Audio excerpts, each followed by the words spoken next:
Hey, this is Brad from Vintage Camper Rescue, and this is our first update for the client build on this 1970 Forester. So, project came in with some client concerns. It had impact damage on 3 of the 4 corners, so we talked a little bit about it, and we're going to do some impact damage repair. So, took the lower skins off on the affected sides, and pretty much as I expected, the curbing was pretty well trashed.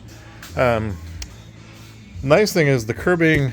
The structural curbing actually is solid. It's just discolored. It poked tested as solid, but the curbing between the walls and the skins were paper. So I'm going to replace the paneling, put new curbing on over the skins. Of course, replace all this rot and stuff down here on both street side and the curb side.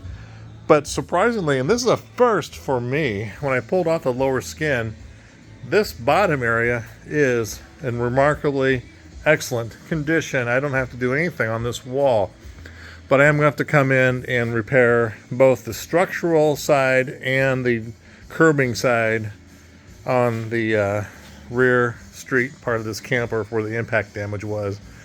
Unknown at this time until I get all the J-rail off will be anything over here. This side was not impacted, but I'm going to be pulling all the J-rails off and all the windows and resealing everything as I go. So if there's significant rot on this side, I'll probably just pull the whole back end up and rebuild the back end just like the front.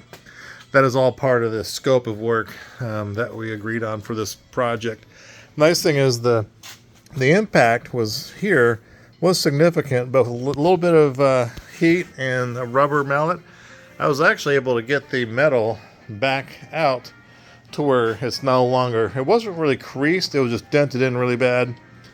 And I've talked to the client, and we're going to keep the original metal, even though I can reproduce this brake pattern all day long through my vendor.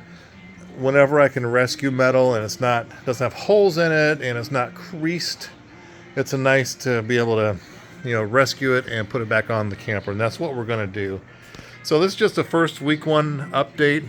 This camper is now in first position in the shop, and we'll start getting lots of love and attention starting immediately.